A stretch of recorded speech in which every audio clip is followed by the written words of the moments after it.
دیکھا جب باپ کا لاشا تو سکینہ روئی، شمر نے مارا جو درا، شمر نے مارا جو درا، تو سکینہ روئی۔ دیکھا جب باپ کا لاشا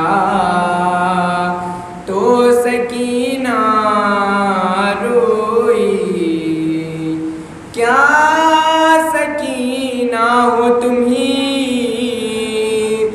اتنا بتا دو بی بی، کیا سکینہ ہو تم ہی اتنا بتا دو بی بی۔ ہند نے آ کے جو پوچھا،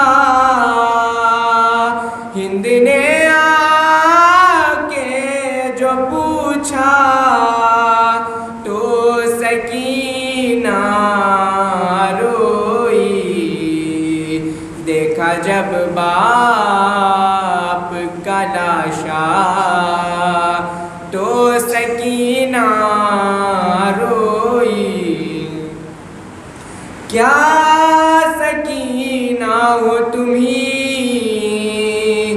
اتنا بتا دو بی بی، کیا سکینہ ہو تم ہی اتنا بتا دو بی بی۔ سامنے آئی جو رملہ، سامنے آئی جو رملہ، تو سکینہ روئی۔ دیکھا جب باپ کا لاشا تو سکینہ روئی، شمر نے مارا جو درا، شمر نے مارا جو درا، تو سکینہ روئی۔ اوڑھ کر سر پہ ردا،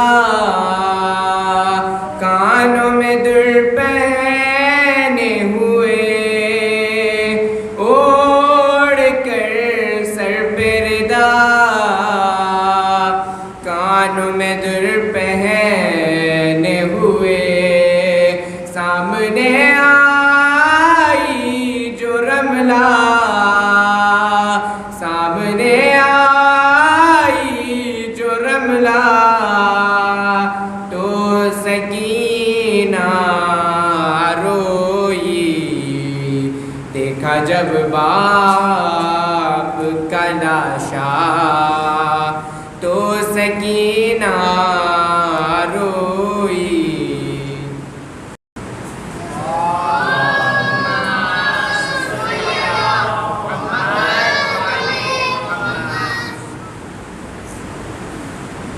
ابھی مت رو بہن زینب، ابھی مت رو بہن زینب، ابھی سر پہ تیرے سایہ ہے باقی تیرے بھائی کا، ابھی مت رو بہن زینب، ابھی نزدیک خیموں کے ستمگر تو نہیں آئے، مصلی میرے عابد کا جلانے کے لیے ہائے، ابھی محو عبادت ہے میرا بیمار ہے بہنا، ابھی مت رو بہن زینب، ابھی مت رو بہن زینب، ابھی اکبر نے سینے پر سے نہ کھائی نہیں بی بی، کلیجے کو سے نہ باہر ابھی لائی نہیں بی بی، ابھی تو دیکھ لے جی بھر کے اپنے لال کا سینہ، ابھی مت رو بہن زینب، ابھی مت رو بہن زینب، ابھی دیکھو سلامت ہے بہن عباس کے بازو، پڑھو نہ دے علی ان پر بہاؤ نہ بھی آنسو، اگر دریا سے جا کر آئے نا عباس تو رونا، ابھی مت رو بہن زینب۔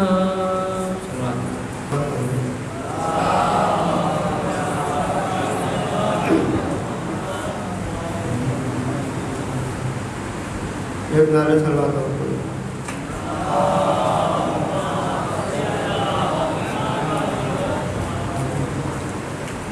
پیاسوں کی یاد آج بھی پانی کے ساتھ ہے، پیاسوں کی یاد آج بھی پانی کے ساتھ ہے،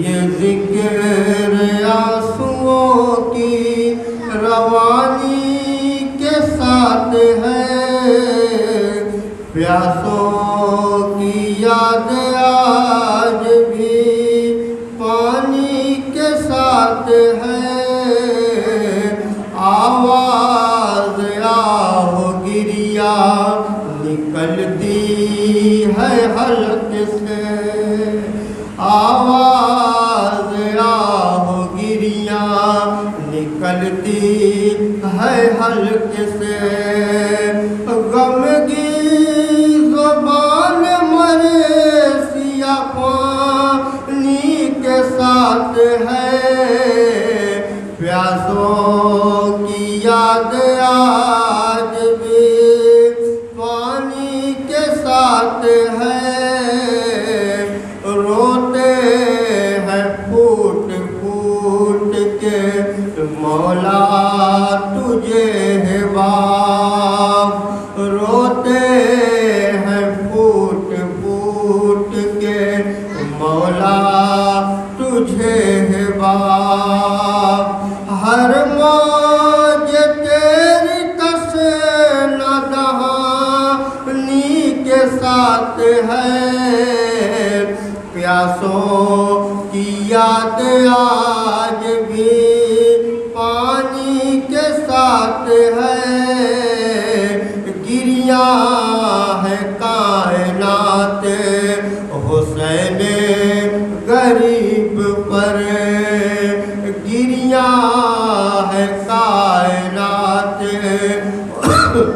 حسین غریب پر سارا جہاں رسول کے جانی کے ساتھ ہے پیاسوں کی یاد آج بھی پانی کے ساتھ ہے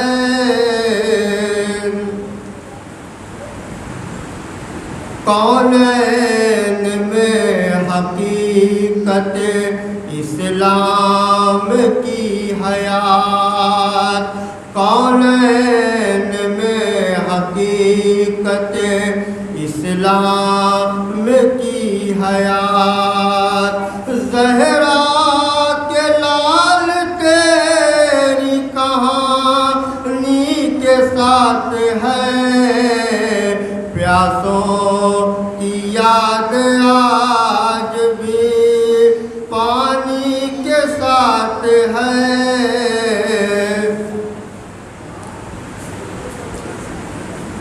نعرہ صلوات پڑھیے پیاسوں کی یاد آج بھی پانی کے ساتھ ہے بیٹے کے پیچھے پیچھے چلا ایک ضعیف باپ بیٹے کے پیچھے پیچھے چلا ایک ضعیف باپ یعقوب عصر یوسف ثانی کے ساتھ ہے پیاسوں کی یاد آج بھی پانی کے ساتھ ہے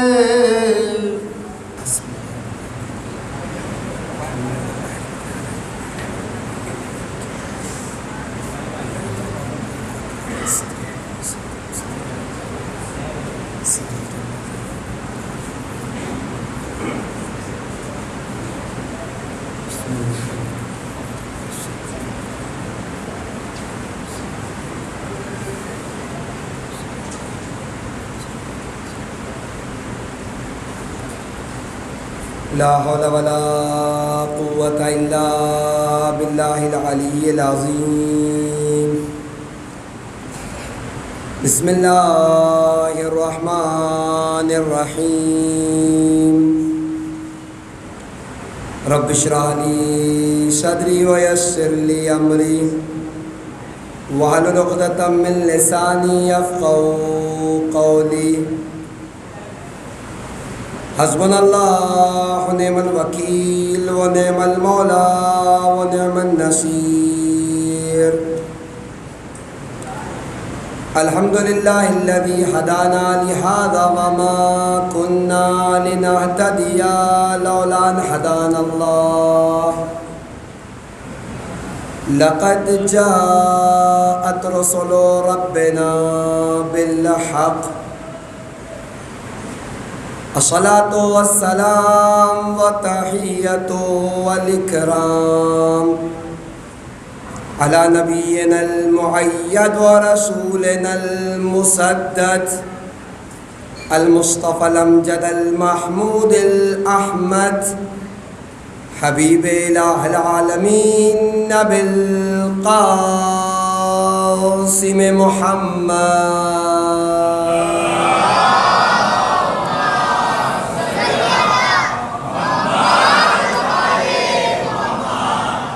وعلى آل بيته الطيبين الطاهرين المعصومين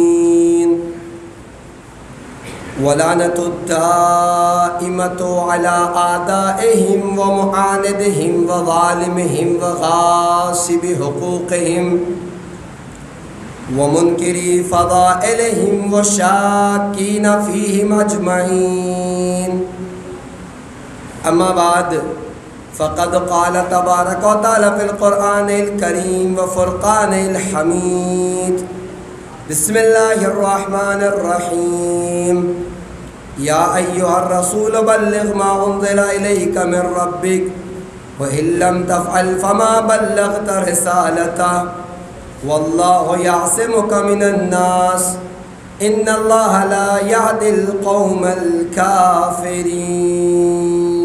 صلوات محمد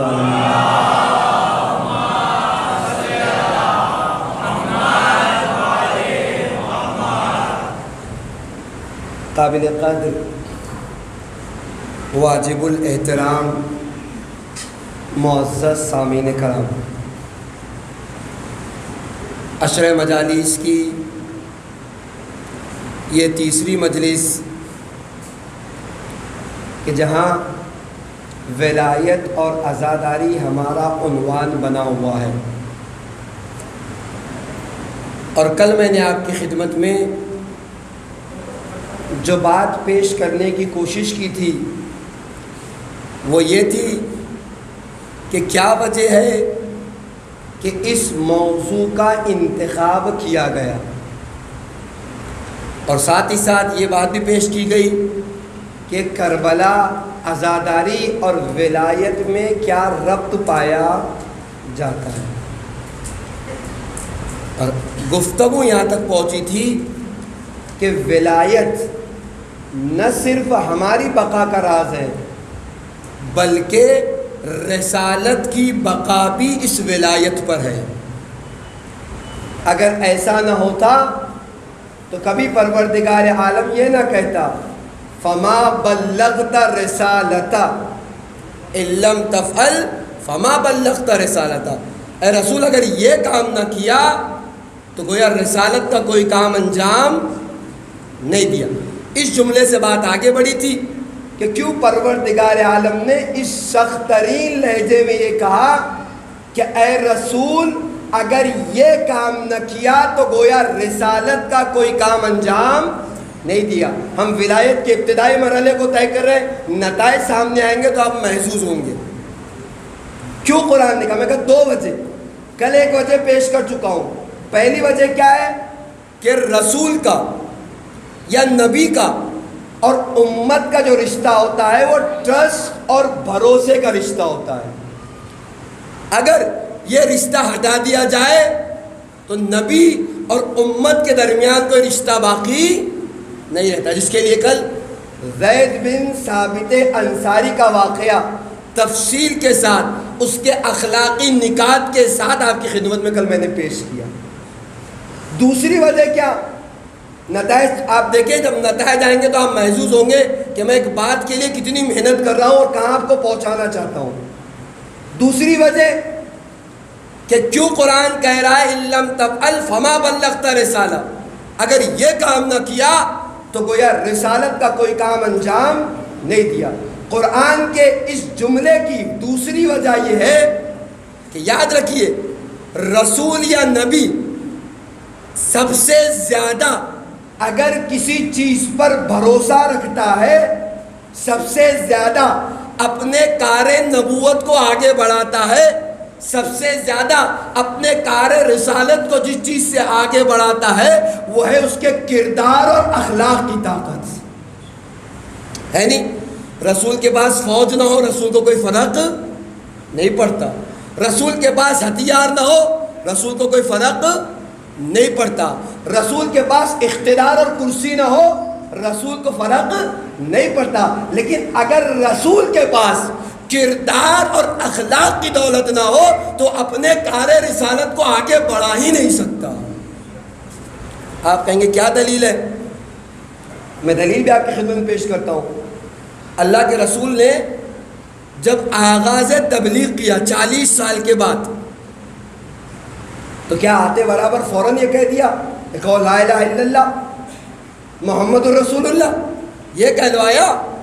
نہیں، بلکہ تاریخ آپ جانتے ہیں نا اللہ کے رسول نے کیا کہلوایا تھا.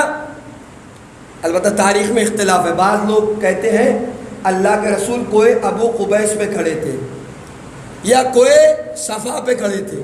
ہے نہیں؟ دو پہاڑوں کے درمیان اختلاف ہے تاریخ میں، کوئی صفا تھا یا کوئی ابو قبیس. صفا وہی جہاں حاجی صفا اور مروہ کرتا ہے، 7 چکر لگاتا ہے، جسے صفا اور مروہ کے درمیان کوئی صفا. جس پہاڑ پہ بھی تھے، ہمارا موضوع نہیں اور اس سے ہمیں کوئی ربط بھی نہیں، کوئی بھی پہاڑ ہو. جب پہاڑ کے اوپر کھڑے ہوئے 40 سال کے بعد تو اللہ کے رسول نے یہ نہیں کہا لا الہ الا اللہ کہو، محمد رسول اللہ کو یہ کہا تھا؟ نہیں، بلکہ اللہ کے رسول کیا کہہ رہے ہیں؟ اگر میں تم سے کہوں کہ اس پہاڑ کے پیچھے سے ایک لشکر آ رہا ہے جو تم پر حملہ آور ہو جائے گا،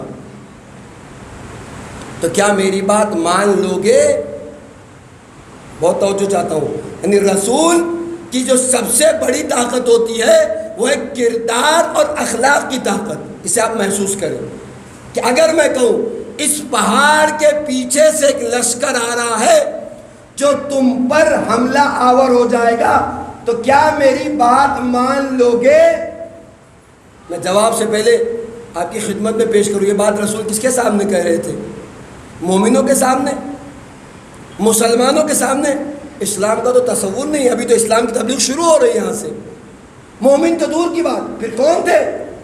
یہ عرب کے جاہل تھے، عرب کے بدو تھے، جو چھوٹی چھوٹی بات پر 40 سال تک جنگیں کیا کرتے تھے، جو اپنی بیٹیوں کو زندہ درگور کر دیا کرتے تھے، جو اپنوں کے دشمن بنے ہوئے تھے۔ جنگلی اور وحشی اگر کہہ دیا جائے تو شاید پرانا ہوگا، کبھی موقع ملے گا تو اٹھا کے پڑھیے جناب جعفر طیار کا نجاشی کے دربار والا خطبہ، سمجھ میں آ جائے گا کہ رسول اللہ سے اسلام کے بیان کرنے سے پہلے عربوں کی جہالت کا عالم کیا تھا۔ ہے نہیں جان گیا؟ ہم جعفر طیار تو مشہور شخصیت ہے نا، شہزادی زینب کے خسر ہے، امیر کائنات کے بھائی ہے، اور آپ کی نماز بھی ایک عظیم تحفہ ہے ہماری قوم کے لیے، جسے ہم نماز جعفر طیار کے نام سے جانتے ہیں۔ خیر میرا موضوع نہیں اور نہ مجھے اس طرف جانا ہے، آپ غور کر رہے ہیں؟ تو ایسی قوم تھی کہ جو جہالت میں ڈوبی ہوئی تھی، کفار اور مشرکین تھے، ایک دوسرے کے جان کے دشمن تھے۔ ایسے جاہلوں کے درمیان کھڑے ہو کے رسول یہ جملہ کہہ رہے تھے۔ اچھا ایک جملہ اور کہہ دوں، پتہ ہے بعض قومیں ہوتی ہے جن کا عقیدہ بہت اچھا ہوتا ہے لیکن کردار بہت برا، اور بعض قومیں ایسی ہوتی ہے کہ جن کا کردار بہت اچھا ہوتا ہے لیکن عقیدہ بالکل بھی اچھا۔ آج بھی آپ دیکھ لیں بہت سی قومیں ایسی ہمارے پاس، ان کا کردار بہت اچھا ہے لیکن عقیدہ اچھا نہیں ہے۔ نہیں، برنارڈ شاہ نے جب اسلام کو پڑھا تھا تو کہتا تھا کہ اسلام کو پڑھتا ہوں تو ایسے لگتا ہے کہ ابھی مسلمان ہو جاؤں، اور مسلمانوں کو دیکھتا ہوں تو دل کرتا ہے کہ کبھی مسلمان نہ ہو۔ حقیقت بھی ہے۔ آپ مجھے بتائیے ہم کتنا اسلام پہ عمل کرتے ہیں؟ ایک چھوٹی سی بات اگر میں کہوں آ کے کہ جتنا زور، جتنی تاکید مذہب اسلام نے صفائی اور پاکیزگی پہ کی ہے، کیا ہم اتنا زیادہ صاف اور پاکیزہ رہتے ہیں؟ آپ پورے بمبئی کا دورہ کیجئے، سب سے گندے علاقے مسلمانوں کے۔ ظاہر سی بات ہے، اسلام کو پڑھ رہا ہے تو صفائی، اسلام کو پڑھ رہا ہے تو سچائی، اسلام کو پڑھ رہا ہے تو پاکیزگی، لیکن وہی مسلمانوں کو آ کے دیکھتا ہے جھوٹ، گندگی، برائی، تو کہتا تھا کہ اسلام کو پڑھتا ہوں تو ایسے لگتا ہے کہ ابھی مسلمان ہو جاؤں، لیکن مسلمانوں کو دیکھتا ہوں تو دل کرتا ہے کہ کبھی مسلمان ہی نہ بنوں۔ غور کر جائیں گے، ایک حق بات ہے اور ظاہر سی بات ہے کڑوی ہونی بھی چاہیے۔ ایک صلوات پر محمد والے محمد۔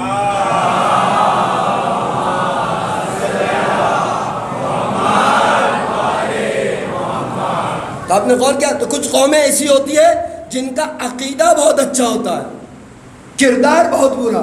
کچھ قومیں جن کا کردار بہت اچھا ہوتا ہے، عقیدہ بہت برا ہوتا ہے۔ کتنی اچھی ہوگی وہ قومیں جن کا عقیدہ بھی اچھا ہو اور کردار بھی بہت اچھا ہو۔ یہ میرے جملے نہیں، صادق آل محمد امام جعفر صادق علیہ السلام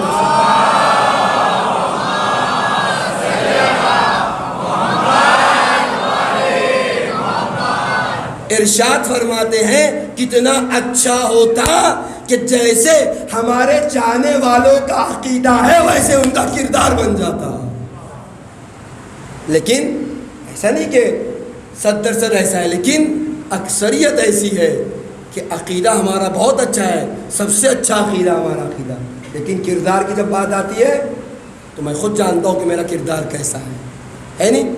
تو ایک ایسی قوم کے درمیان رسول کھڑے تھے نہ جب کردار اچھا تھا اور نہ جب عقیدہ اچھا تھا، ایسی قوم کے درمیان کھڑے ہو کر اللہ کا رسول کہہ رہا ہے اگر میں تم سے کہوں کہ اس پہاڑ کے پیچھے سے ایک لشکر آ رہا ہے جو تم پر حملہ آور ہو جائے گا تو کیا تم میری بات کو مان لو گے؟ پتہ ہے کیا کہا تھا ان لوگوں نے؟ کہ جی یا رسول اللہ مان لیں گے کہ ایک لشکر آ رہا ہے جو ہم پر حملہ آور ہو رہا ہے۔ جیسے کل رسول نے کراس کوشچن کیا تھا، آج بھی رسول نے کوشچن کیا، کیوں مان لو گے؟ تمہاری آنکھوں نے لشکر کو دیکھا نہیں، تمہارے کانوں نے گھوڑوں کی آہٹ محسوس نہیں کی، کیوں مان لو گے؟ تو ایک مرتبہ پتہ ہے اس قوم نے نہ جس کا عقیدہ صحیح نہ جس کا کردار صحیح کیا کہا تھا، یا رسول اللہ 1-2 دن نہیں 1-2 سال نہیں، آپ کو 40 سال دیکھا ہے، نہ کبھی جھوٹ بولے ہیں نہ کبھی کوئی غلط کام انجام دیا ہے۔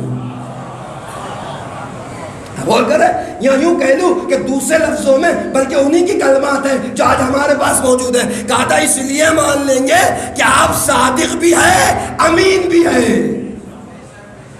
جو قول کا سچا ہو اسے صادق کہا جاتا ہے، اور جو عمل کا سچا ہو اسے امین کہا جاتا ہے، اور کسی میں اگر یہ دونوں باتیں جمع ہو تو اسے معصوم کہا جاتا ہے۔ کیا کہا؟ آپ صادق بھی ہے امین بھی ہے۔ اگر ہماری آنکھیں نہ دیکھیں، ہمارے کان نہ سنیں، تب بھی ہم اس بات کو مانیں گے کہ ایک لشکر ہے جو ہمارے اوپر حملہ آور ہونے والا ہے۔ اس لیے کہ ہمیں ہماری آنکھوں سے زیادہ آپ کی آنکھوں پر بھروسہ ہے، ہمارے کانوں سے زیادہ آپ کے کانوں پر بھروسہ ہے۔ کیسے بھی تھے لیکن ایک بات تو بتا کر گئے کہ ہم رسول کو مانتے نہیں لیکن رسول کی آنکھوں پر بھروسہ کرتے ہیں، رسول کے کانوں پر بھروسہ کرتے ہیں، لیکن افسوس آج کا مسلمان نہ رسول کی آنکھوں پر بھروسہ کرتا ہے نہ رسول کے کان پر بھروسہ کرتا ہے نہیں؟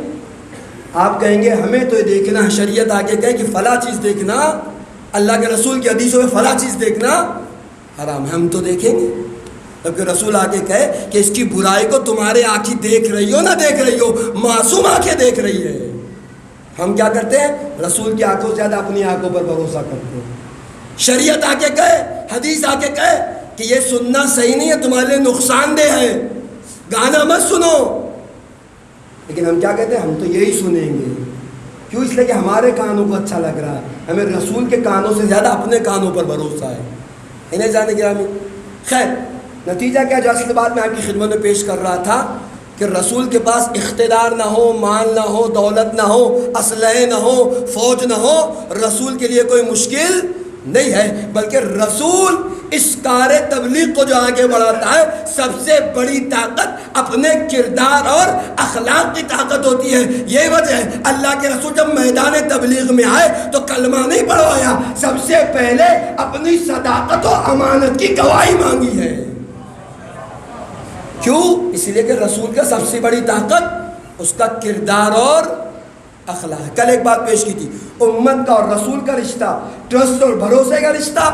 آج دوسری وجہ یہ ہے کہ رسول اپنے کردار اور اخلاق کی بنا پر آگے بڑھتا ہے، اور نہ صرف ہمارے رسول بلکہ پوری تاریخ اٹھائیے، سارے انبیاء کی تاریخ دیکھیے، جب بھی قدم بڑھایا ہے کسی نبی یا رسول نے تو اپنے کردار اور اخلاق کو منانے کے بعد، اپنی زبان کو منانے کے بعد، اپنے عمل کو منانے کے بعد۔ ایک مثال اور پیش کروں تاریخ سے اور بات آگے بڑھ جائے گی۔ جناب عیسیٰ علیہ افضل الصلاۃ والسلام، تاریخ کہتی ہے ایک وقت اپنے حواریوں کے ساتھ ایک مقام سے گزر رہے تھے، کیا دیکھا؟ ایک گھر میں خوشی منائی جا رہی ہے، بڑے بچے سب خوشیاں منا رہے ہیں۔ کیا ماجرا ہے؟ کسی سے پوچھا، کسی نے کہا یا نبی خدا اس گھر میں آج نئی نوہری دلہن آئی ہے، شادی ہوئی ہے ان کے گھر میں، لہذا لوگ خوشیاں منا رہے ہیں۔ نبی خدا جناب عیسیٰ نے کہا انسان کتنا مجبور ہے کہ اسے یہ بھی نہیں پتا کہ کل اس کے ساتھ کیا ہوگا. یہ نہیں جان کیا بڑا فارمولہ ہے کہ کل کیا ہوگا کسی کو پتا. آگاہ اپنی موت سے کوئی بشر نہیں، سامان 100 برس کا ہے پل کی خبر نہیں. یعنی کیا کیا نہیں جمع کرتے، بینک بیلنس، FDیا، نہیں معلوم کیا کچھ کل کام آئے گا، فلاں دن کام آئے گا، فلاں موقع پر کام آئے گا، فلاں تاریخ کو کام آئے گا. کوئی چل کے پوچھے تو صحیح کہ اگلا لمحہ بھی دیکھنے کی گارنٹی لیتے ہو جو کل اور تاریخ اور پرسوں اور ترسوں کی بات کر رہے ہو؟ تو ہے نہیں جان کیا کہ جناب عیسیٰ کے منہ سے جملہ نکلا کہ انسان کتنا مجبور ہے کہ کل اس کے ساتھ کیا ہوگا اسے نہیں پتا. حواریوں نے جیسے سنا کہ نبی خدا کہنا کیا چاہتے ہیں؟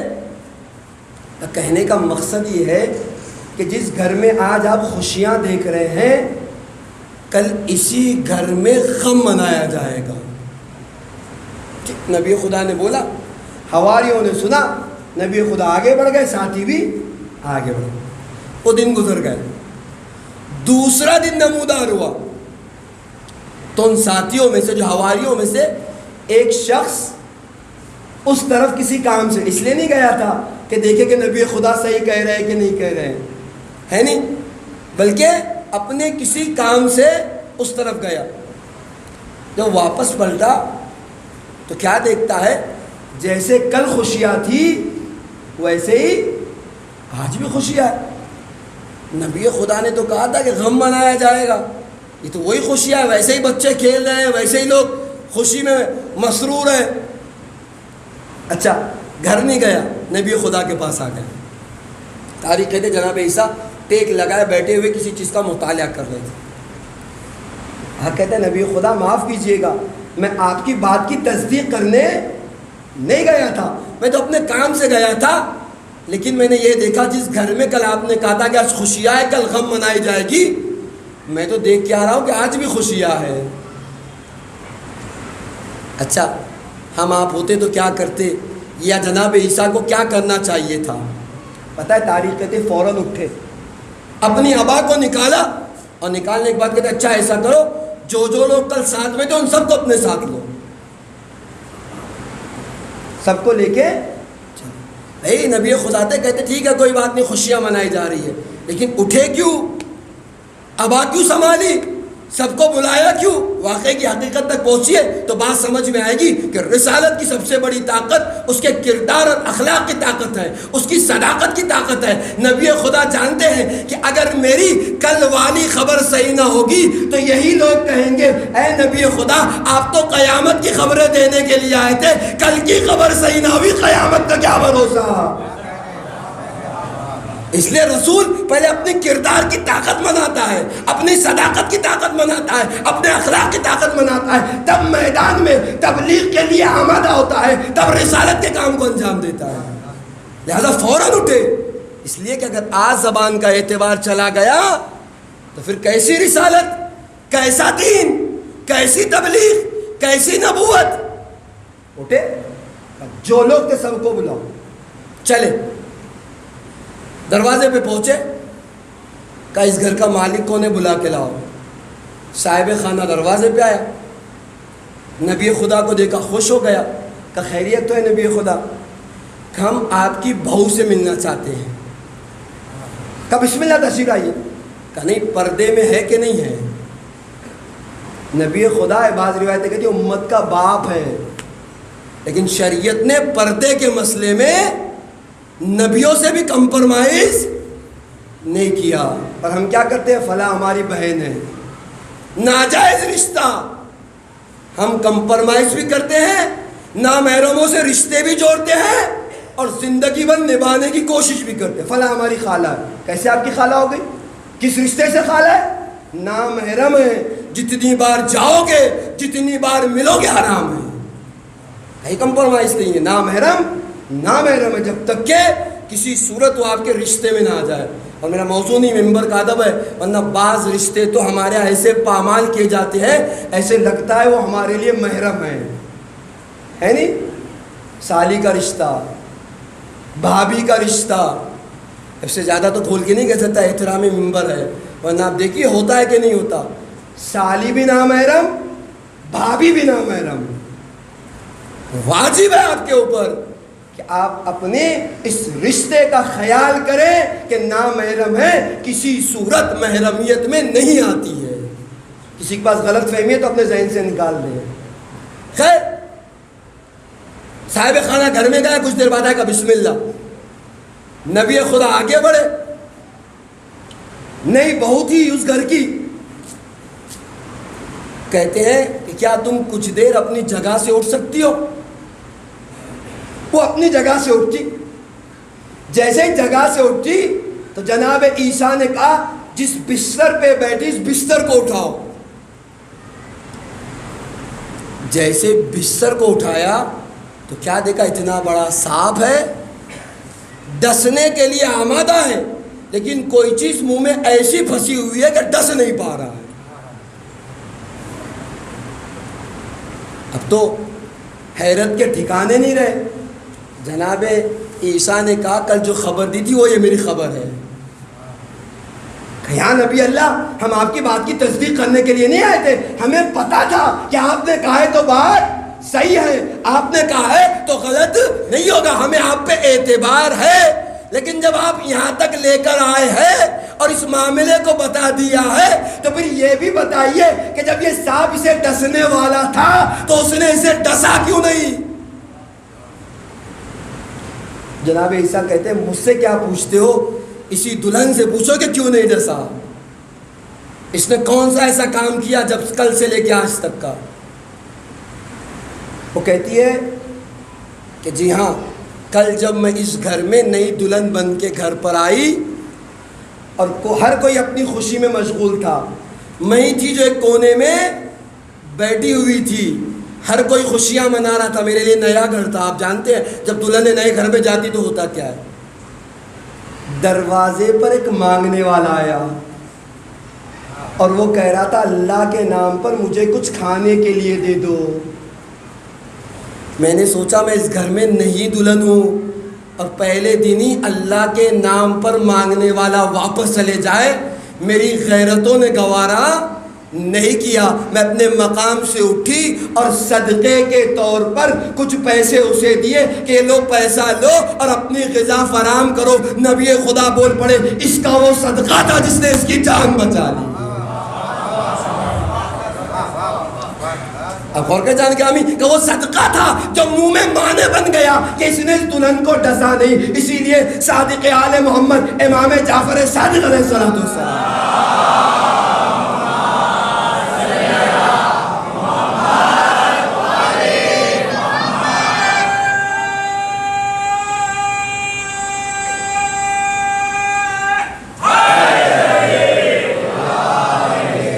صادق آل محمد ارشاد فرماتے ان الصدقہ ترد القضا، صدقہ موت کو ٹال دیا کرتا ہے۔ آپ نے غور کیا جانے گا، اصل نتیجہ کیا تھا بات کا؟ نتیجہ یہ ہے کہ نبی کبھی بھی اپنے زبان کے اعتبار کو جاتا ہوا، اس لیے کہ اس کی اصل طاقت اس کا کردار ہے، اس کی صداقت ہے، اس کی امانت ہے، اس کی سچائی ہے۔ اسی لیے جناب عیسیٰ فوراً اٹھے اور اٹھنے کے بعد ایک کیا آپ کا یہ ہزاروں تاریخ آپ کی خدمت میں پیش کروں کہ جہاں جہاں نبی کو ایسا لگا کہ میری زبان کا اعتبار چلا جائے گا، وہ نبیوں نے مشکلات تو برداشت کی لیکن زبان کے اعتبار کو نہیں جانے دیا، اس لیے کہ نبی کی سب سے بڑی طاقت اس کی صداقت و امانت ہے، جس کی بنیاد پر وہ اپنے کار رسالت کو انجام دیتا ہے نہیں؟ الحمدللہ ہماری قوم میں بہت سے لوگ ہیں نماز غفیلہ پڑھنے کے عادی ہے نہیں؟ جو پڑھتے ہیں وہ اس کے ثواب اور فضیلت سے واقف ہے، جو نہیں پڑھتے میں ان کی خدمت میں پیش کروں کہ بعد کربلا کسی نے امام سجاد علیہ السلام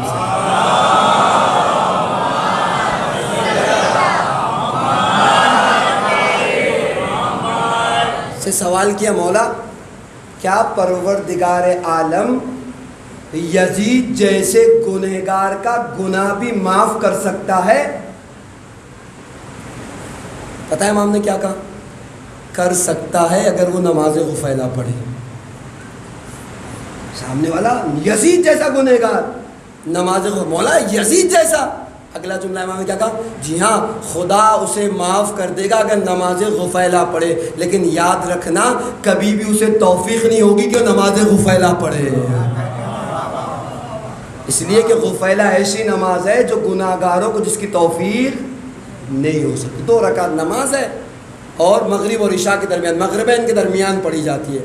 وَالظَّنُّونَ إِذَا ذَهَبَ الْمُغَاضِبُونَ کر کے آیتیں ہیں، 2 آیتیں پڑھی جاتی ہے. اچھا ہے کیا نماز میں؟ وہ آیتیں ہیں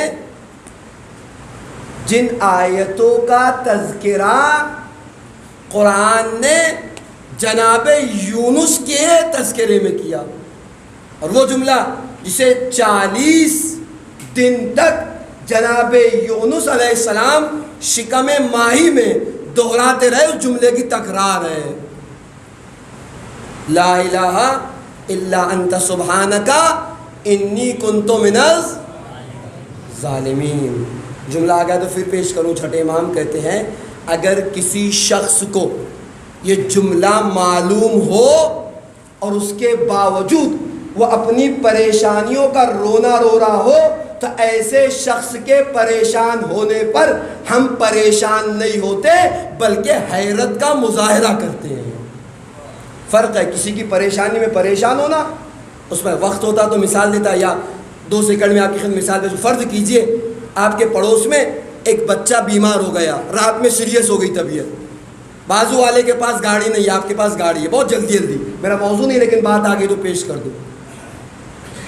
گاڑی آپ کے پاس، آپ کو پتا چلا، آپ بھی پریشان ہو گئے.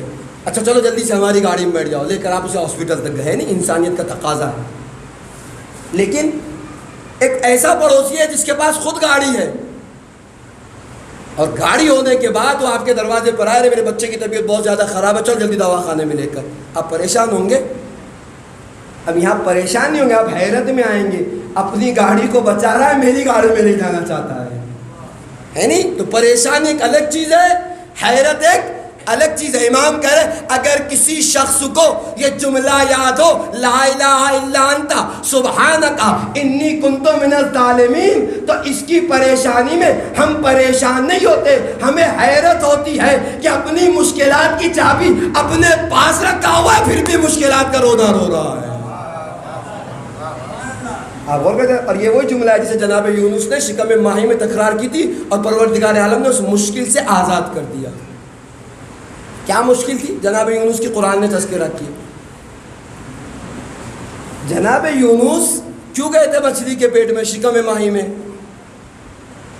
بہت دنوں تک تبلیغ کی، اور تبلیغ کر کے جب تھک گئے، صرف 2 ہی لوگ ایمان لائے.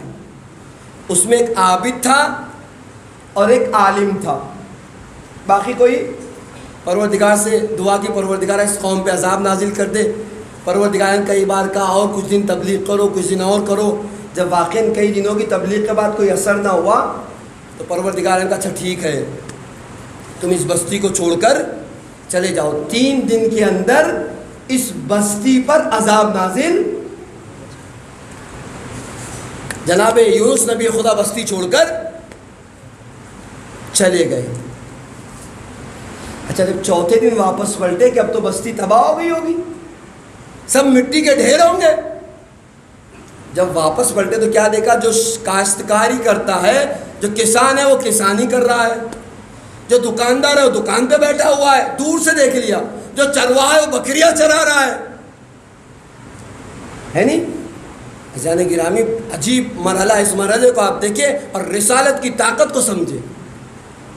جاتے تو پتہ چلتا کہ عذاب آیا تھا، کسی بنا پر ٹل گیا، لیکن نبی خدا بستی تک نہیں گئے، واپس دوڑے ہیں اور دریا میں چھلانگ لگا دی، اور خدا نے مچھلی کو معمور کیا تھا. اس کا مطلب کیا ہے؟ نبی اپنے آپ کو مشکلات میں تو ڈال سکتا ہے لیکن اپنے زبان کا اعتبار جاتے ہوئے نہیں دیکھ سکتا.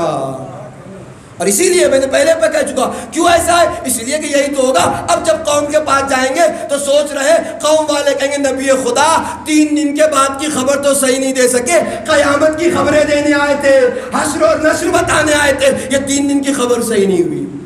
لہذا اتنا پریشان ہوئے کہ واپس چلے گئے.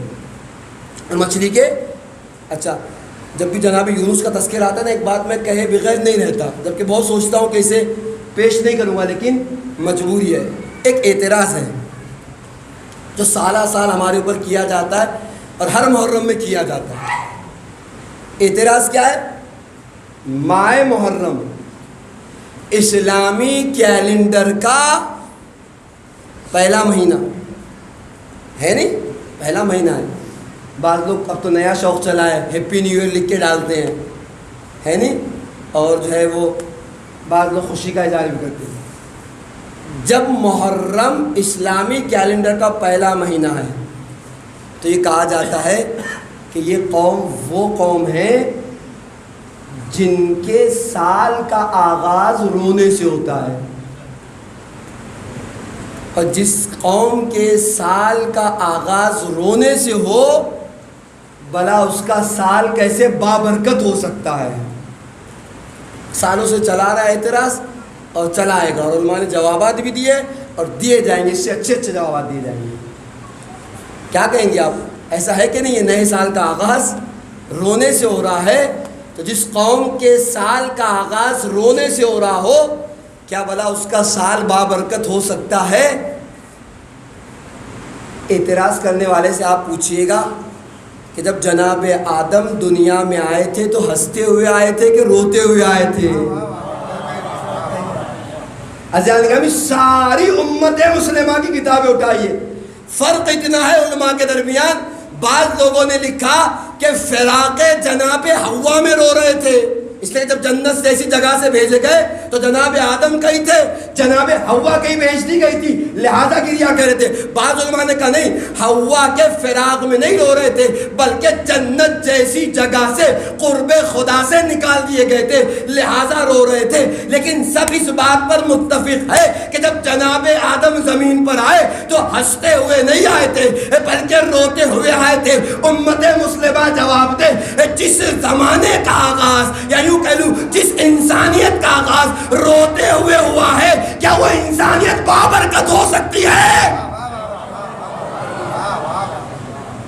نہیں جان گرامی، شاید یہ نہ ہو اعتراض کرنے والے کو کاش اس بات کا پتہ ہوتا کہ وہ بھی جب دنیا میں آیا تھا تو روتا ہوا آیا تھا، ہے نہیں؟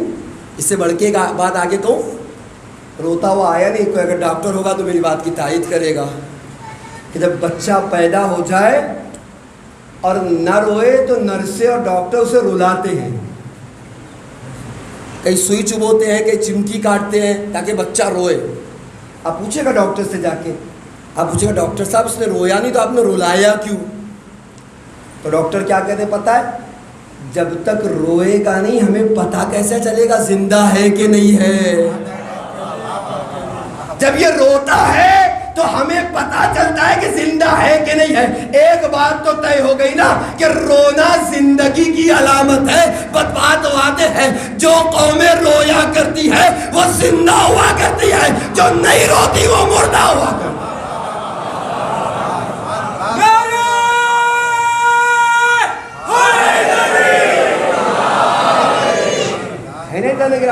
اچھا ایسا نہیں ہے کہ بغیر بالوں پر کی میں بات کہہ رہا ہوں، آپ کی خدمت میں دلیل پیش کرتا ہوں۔ آپ مجھے بتائیے رونا آتا کیوں ہے؟ رونے کا تعلق آپ کے دل سے ہے نہیں؟ امیر کائنات، اچھا اس میں ایک سبق بھی ہمارے لیے وہ بھی پیش کرتا ہوں۔ امیر کائنات حضرت علی بن ابی طالب علیہ السلام،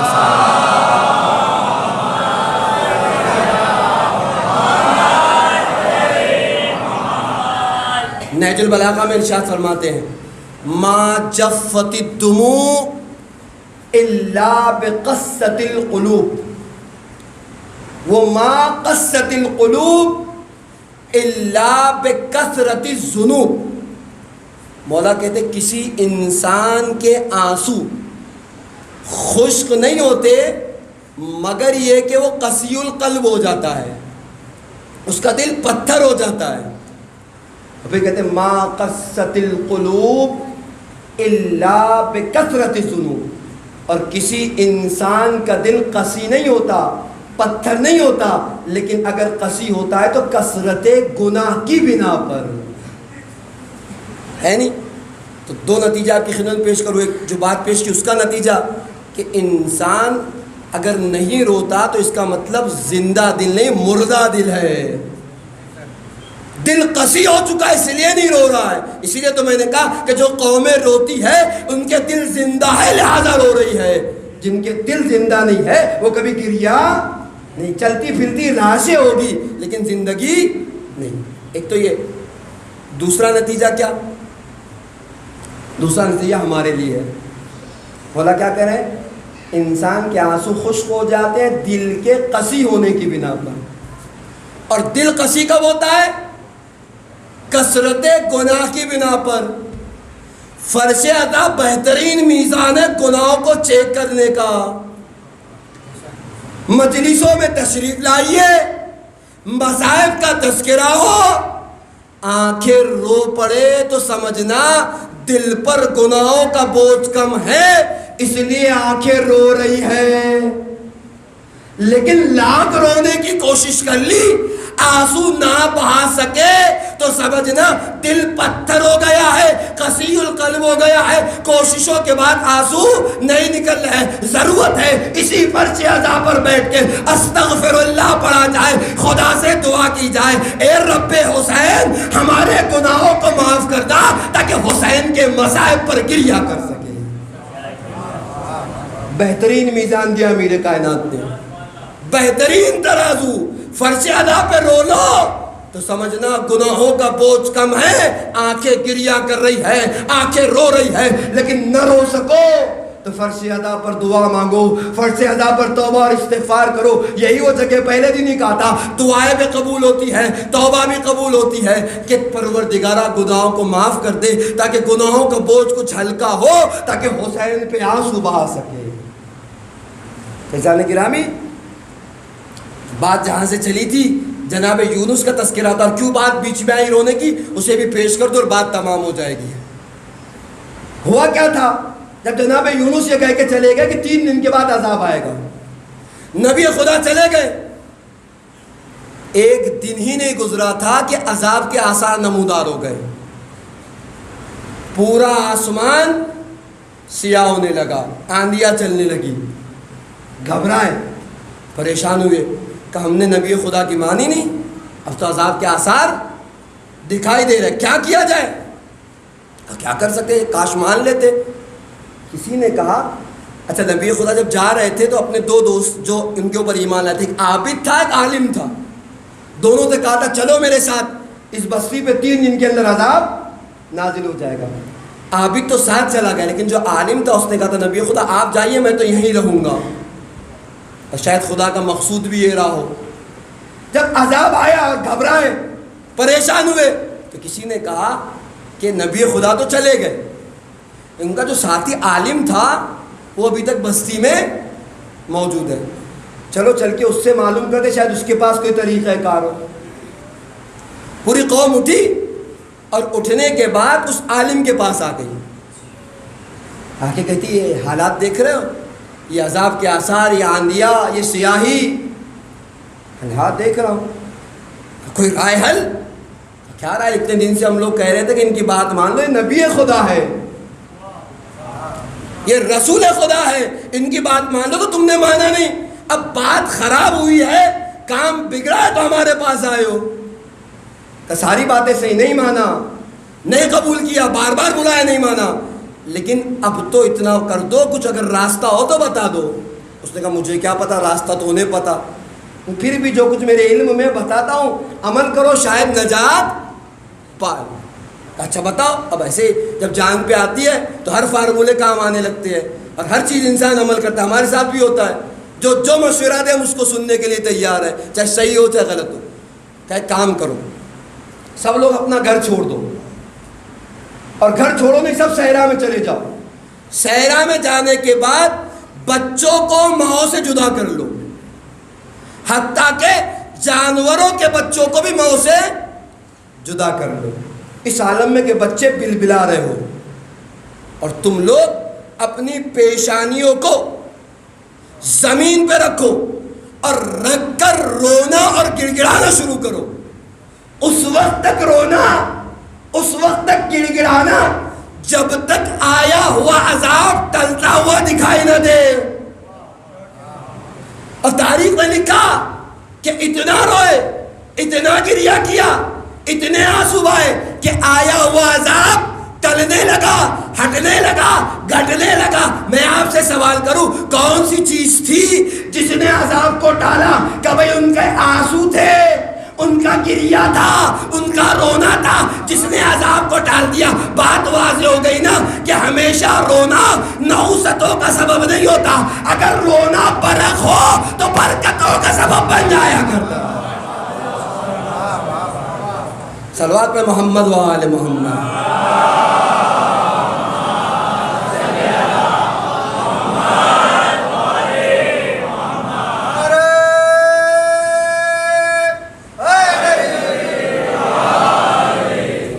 جان گرامی، جناب یونس کی قوم نے کم سے کم یہ تو سمجھا دیا کہ جب رونا برحق ہو تو رونا نحوستوں کا نہیں بلکہ برکتوں کا سبب بن جایا کرتا ہے نہیں؟ آیا ہوا عذاب ٹل گیا. میں نے کہا جناب یونس نبی خدا آتے تو پتہ چلتا کہ عذاب آیا تھا، لیکن ان کے رونے سے، ان کے گڑگڑانے سے ٹل گیا. لیکن نبی خدا آئے نہیں، وہیں سے گئے اور میں نے کہا سمندر دریا جو بھی تھا اس میں چھلانگ لگا دی. خدا نے مچھلی کو معمور کیا تھا، مچھلی کے شکم میں چلے گئے اور یہ آیت جو نماز غفیلہ میں پڑھی جاتی ہے اس کی تلاوت کی ہے نہیں. اور پھر اس تلاوت کی وجہ سے پروردگار عالم نے انہیں اس مصیبت سے بھی باہر نکالا. لیکن ایک جملہ میں آپ کی خدمت میں کہا تھا کہ نبی اپنے آپ کو مشکلات میں تو ڈال سکتا ہے لیکن اپنی زبان کا اعتبار جاتا ہوا نہیں دیکھ سکتا، اپنے اخلاق اور کردار کو برباد ہوتا نہیں دیکھ سکتا. 2 دن آپ کی خدمت میں محنت کی ہے صرف اس بات کو پہنچانے کے لیے کہ کیوں کر قرآن کرا اِلَّمْ تَفْعَلْ فَمَا بَلَّغْتَ رِسَالَةَ. اے رسول اگر تم نے یہ کام نہ کیا تو گویا رسالت کا کوئی کام انجام.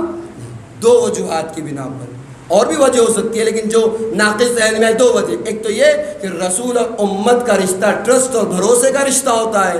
اگر یہ بھروسہ ختم ہو جائے تو امت اور رسول میں کوئی رشتہ نہیں ہوتا. اور دوسرا نتیجہ کہ رسول اپنے کار رسالت کو اپنے کردار اور اخلاق کی بنیاد پر منواتا ہے.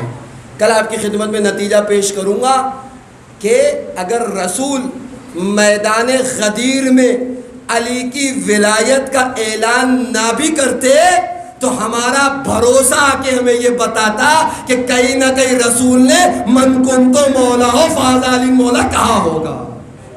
یہ مقدمہ ہے. کل سے نتائج آپ کے سامنے آئیں گے ان 2 باتوں کے ضمن میں کہ کیوں قرآن نے کہا اگر یہ نہ کیا تو گویا رسالت کا کوئی کام انجام نہیں دیا. ان 2 باتوں کے ضمن میں کل سے نتیجہ آپ کی خدمت میں پیش کروں گا جانے کے لیے. تو یہ رسول ہے جو اپنے کار تبلیغ میں اپنے کردار اور اپنے بھروسے پر، اپنے کردار اور اخلاق پر بھروسہ کرتے ہوئے کار تبلیغ کو انجام دیتا ہے.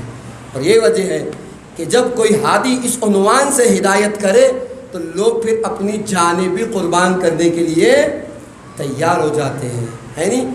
اور ایسی قربان کرتے ہیں کہ جاتے جاتے بھی انہیں اس بات کا احساس رہتا ہے کہ میرا رسول، میرا نبی، میرا امام، میرا پیشوا مجھ سے خوش ہوا کہ نہیں ہوا. جس کی زندہ مثال تاریخ کربلا ہے ناظرین گرامی. اب محسوس کریں عاشور کا دن ہے، امام حسین ہے، زوروں میں جنگ چل رہی ہے اور ایک مقام پر کھڑے ہو کر اپنے اصحاب کی جنگ کا مشاہدہ کر رہے ہیں، داد و تحسین دے رہے ہیں. ایک مرتبہ تاریخ کہتی ہے ابو ثمامہ سیداوی آگے بڑھ کے کہتے ہیں مولا وقت نماز چاہتا ہوں کہ اپنی زندگی کی آخری نماز آپ کے پیچھے پڑھوں. یہ ہے حسینی کہ مرتے مرتے بھی نماز کا کتنا خیال ہے. اسے کہتے ہیں اصحاب حسین کہ جنگ کے عالم میں بھی اپنی نماز کو نہیں چھوڑتا. ایک جنگ امیر کائنات کی تاریخ نے لکھی کہ جنگ کرتے کرتے غالباً صفین ہے جہاں امیر کائنات نے کہا تھا لاؤ نماز، جنگ کرتے کرتے کہا تھا لاؤ نماز کا وقت ہو گیا، مصلی بچھاؤ، ہم نماز خوف پڑھیں گے. جنگ میں بھی نماز معاف، ڈوبتے کو نماز معاف نہیں ہے، جنگ میں بھی نماز معاف نہیں، یہ نماز خوف ہے. طریقہ کار کیا ہے؟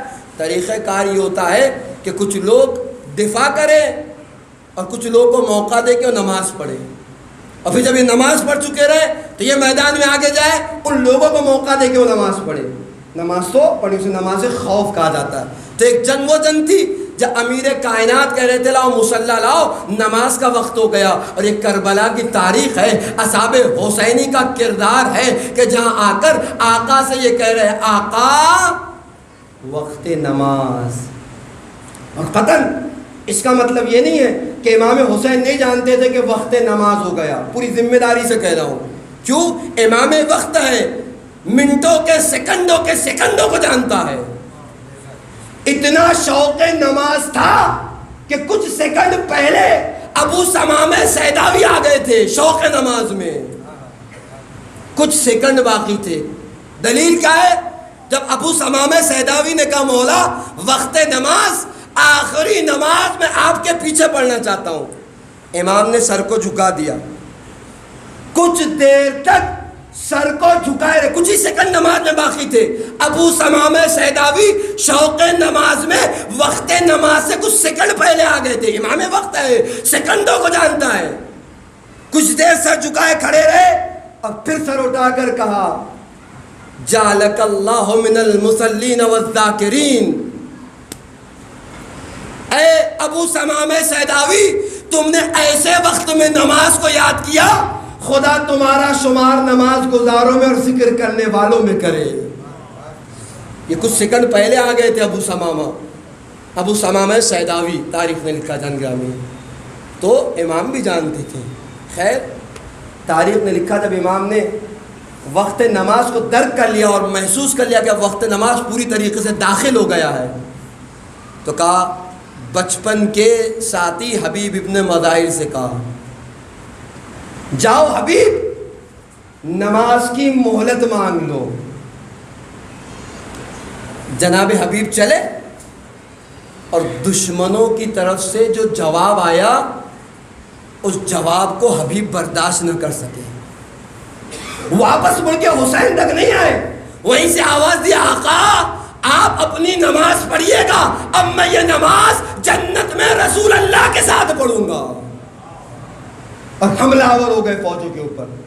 امام حسین جانتے تھے کیا جواب ملا ہے. کہا ہے میرے ساتھیوں آؤ مجھے نماز پڑھنے کا موقع دو. تاریخ نے لکھا ایک طرف سعید، دوسری طرف زہر ابن قین، دو جاباز سپاہی کھڑے ہو گئے. کہا آقا آپ اپنی نماز خوف بجا لائیں، ہم آپ کا دفاع کریں گے. تاریخ نے لکھا فرزند رسول ابا عبداللہ حسین نماز ظہر کے لیے کھڑے ہو گئے. اور تاریخ کہتی ہے کتنے تیر تھے جو ابا عبداللہ حسین کی طرف رہا کیے گئے. کبھی زہر آگے بڑھے، تیر کو اپنے شانے پہ لیا کہ آقا حسین تک تیر جانے نہ پائے. کبھی سعید آگے بڑھے، سینے پہ تیر کھایا کہ میرے آقا تک تیر جانے نہ پائے. ارباب ایسا تاریخ کے جملے مختل نے لکھا امام نے پوری نماز تمام کر لی، کوئی تیر بھی آقا حسین تک نہ پہنچ سکا.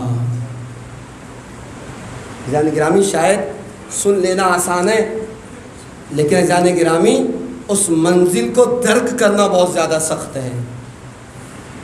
علماء مقاتل کہتے ہیں ایک ذاکر ہے، جب وہ اس مقتل کو پڑھتے تھے تو کہتے تھے کہ کاش میں بھی کربلا میں ہوتا تو تیروں کو برداشت کر کے امام کو وقت دیتا کہ امام نماز پڑھ لیتے.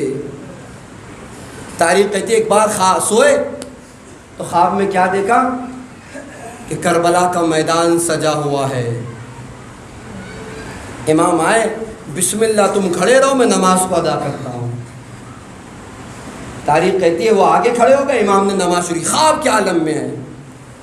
پہلا تیر آیا، بڑے جو البتہ خلوص سے بات کہتی، جوش سے آگے بڑھے کہ تیر آقا تک جانے نکلے. جب تیر کی سنسناہٹ کے ساتھ تیر قریب آیا، ذرا سا ہٹے تیر امام کے بازو میں پیوست ہو گیا.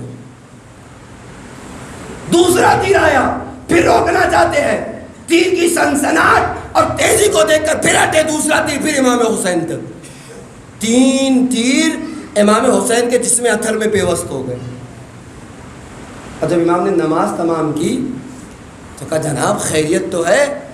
آپ تو کہا کرتے ہیں کہ کربلا میں میں ہوتا تو میں بھی آقا حسین تک ایک تیر جانے نہ دیتا. اب کیا ہو گیا؟ ذاکر نے ہاتھوں کو جوڑا کہ مولا غلطی ہو گئی، مجھ سے معاف کر دیجئے گا. عجیب جملے امام کے. امام کہتے ہیں معاف تو کر دوں گا لیکن میری ایک شرط ہے. کہ مولا وہ کیسی شرط ہے؟ کہ میری شرط یہ ہے کہ خبردار آئندہ سے میرے اصحاب کا مقابلہ نہ کرنا. جو کام میرے اصحاب نے کیا ہے وہ کوئی اور نہیں کر سکتا، میرے اصحاب ہے. اسی لیے تو کہا تھا جیسے اصحاب مجھے ملے، نہ نانا رسول اللہ کو ملے، نہ بابا علی کو ملے، نہ بھائی حسن کو ملے. تاریخ نے کیا لکھا جانے گرامی؟ عجیب جملے تاریخ نے لکھے. امام حسین نے ظہر کی نماز تمام کی، ایک تیر بھی آقا حسین تک نہیں پہنچا. ادھر السلام علیکم وہ رحمت اللہ وہ برکاتوں کی صدا بلند کی ہے، ادھر شہید برا کے زمین پہ گرے. جملہ سنو گے ارباب اعزاز. امام حسین نے سعید کو گرتے ہوئے دیکھا، جلدی سے اٹھے، سعید کے سر کو اپنے زانوں پہ رکھا. رمق بر جان باقی ہے. ہم اور آپ ہوتے تو کیا کہتے، لیکن عجیب جملے سعید نے کہے. کیسے بیان کروں سلام و عذاب حسینی پر، ان کی محبتوں پر، ان کی اطاعتوں پر. پتہ ہے سعید نے کیا کہا؟ الرضیت یا مولائی، اے میرے آقا حسین کیا آپ مجھ سے راضی ہو گئے؟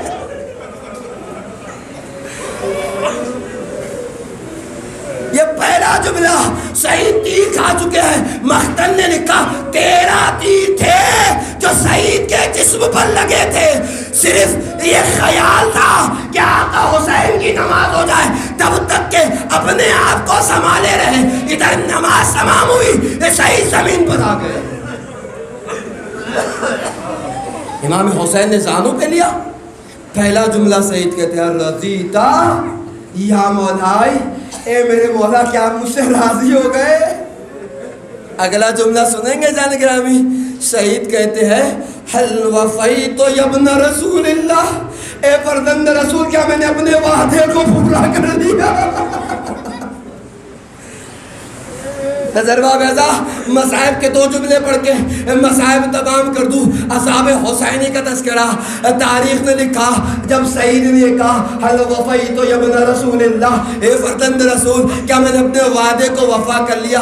امام حسین کہتے سعید جی ہاں میں تم سے راضی بھی ہوں، تم نے وعدے کو وفا بھی کر دیا. میں تمہیں بشارت دیتا ہوں، جاؤ تم مجھ سے پہلے جنت کی طرف جا رہے ہو. اللہ اللہ. امام حسین کے جملے تھے. سعید کی آنکھیں بند ہو گئی. بس ایک جملہ بارگاہ جناب سعید میں کہوں گا. سعید ظہر کی نماز تو تم نے امام کو پڑھا دی، ذرا عصر کی نماز کے وقت بھی آنا، آقا کو نماز کا موقع دینا.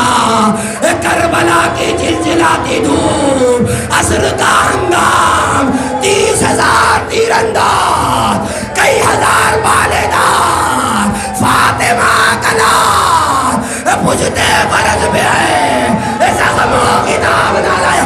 سیدہ حسین نماز پڑھنا چاہتے، ارے کوئی نہ تھا جو حسین کو سہارا دیتا. پوچھتے فرض سے زمین پر آئے، خاک کربلا کو جمع کیا. سبحان ربی العلی.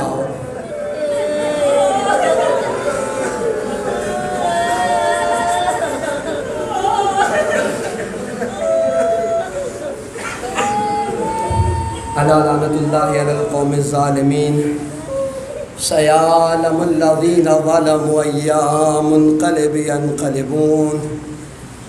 الہی بحق زہرا و ابیہا و بالیہا و بنیہا سر المستودفیہا، پروردگارہ ہمارے آنسو کو رومال شہزادی میں جگہ عنایت فرما، ہمارے آنسو کو تسکین شہزادی کا ذریعہ قرار دے، قلب نازنین امام کو ہم سے راضی و خشنود فرما، امام کی میرے معبود دعاؤں میں ہمیں شامل حال فرما، غیبت امام میں اپنی ذمہ داریوں کو پورا کرنے کی توفیق کرامت فرما، ظہور کے بعد امام کے رکاب میں کھڑے ہو کر قاتلان امام حسین سے بدلہ لینے کی توفیق کرامت فرما، اصحاب حسینی کی طریقے سے معرفت، جوش، جذبہ، اطاعت عنایت فرما، میرے معبود سے واسطہ ہے محمد وآل محمد کا مومنین میں سامعین میں جہاں کے مومنین بیمار ہیں انہیں شفائے کامل و عاجل عنایت فرما، جو مومنین بے اولاد ہیں انہیں اولاد صالحہ عنایت فرما،